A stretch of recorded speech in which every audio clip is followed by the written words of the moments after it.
Hey guys, I'm going to do a quick review on this Inov8 f-lite 195 version 2. As my description says, some of my stuff here in this channel is for workout stuff. And I just got this pair of Crossfit style shoes for working out.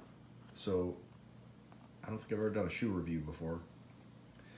But I completed a workout in these today, and I'll talk about my findings on it. It's a pretty good shoe, I think. It's definitely acceptable. Gonna have some fun using them, testing them out further here in the months to come. But this is a size 10.5. To me, it seems to run a little bit, a little long and a little narrow compared to this shoe right here is obviously my Keen, which fits me very well. They seem to have a little bit of a shorter, wider toe box and a pretty high arch or high metatarsal area here. Where this shoe, I don't seem to have any problem in the metatarsal area. It gives you enough high room. My foot's pretty tall there. But it is just a shade narrow for me and a shade long.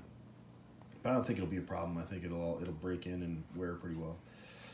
A couple features of this shoe: pretty flat bottom, but don't let that fool you in the cushioning of this shoe.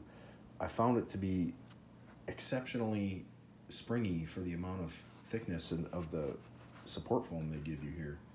I don't know what the rake or the, what do you call it, like the wedge of this shoe is. It's only a couple millimeters, maybe 4, I don't know. But I ran in it today. The workout was a corner to corner run, which I don't know, our city blocks, I think 400 meters if you do the whole thing. So I think a corner to corner for us is like 250. I don't even pay attention because I hate running. But they were pretty decent for the run. Another feature of this is this area here across your toes is very flexible. You see this Metaflex joint type thing here. It's very roomy here, allows your toe to bend. It feels strange how much room you have up here for your toes, but I think they built it that way so you can bend it very easily. They're super lightweight. They're super traction-y too. I believe this is all reflective in the back, but yeah, you can see through the shoe. Actually, you can see the colored inside through the side. I can hold it to the window, maybe you might see some light through it. They were very cool. I could barely feel them on my feet. They were quite a bit lighter than this pair of Asics I have been working out in. You can see this is definitely a chunkier, wider shoe, way thicker. These are all 10.5s, US size. I've been working out in the shoe for quite a while now. I mean, it's just losing its tread there, but I definitely found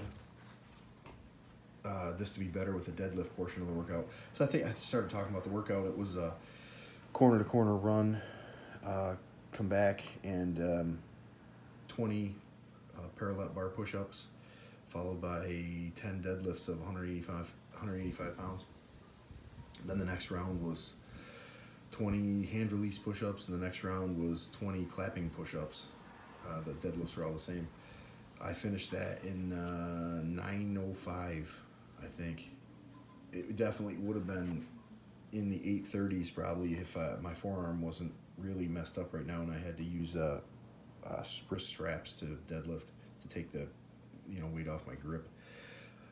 Plus the humidity out today has got to be like 98%. It's hot too. It's crazy. I felt like I was underwater trying to breathe. But yeah, I finished in 9:05. These definitely made my deadlifts a little bit smoother. I could tell I didn't have I'm not really a great deadlifter ever. I mean, back when I power lifted, I think the most I ever deadlifted was maybe 420, and I never really cared to deadlift that much, but 420 is pretty weak actually. But there's a certain spot in there where it's kind of hard to bump over.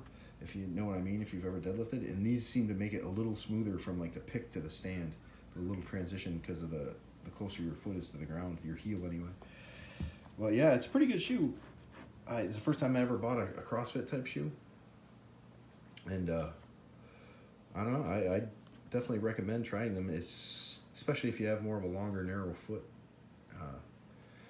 Like I said, they're much more springy than they appear that they would be. They're very flexible. The laces are actually something to note. They're very tactile. They're not slippery at all. Like, you're not going to worry about these laces like loosening on their own. They're tough as nails, man. It feels like they're impregnated with something almost. Like, try to grab it when I'm videoing with one hand. If I can get it in focus in the light here.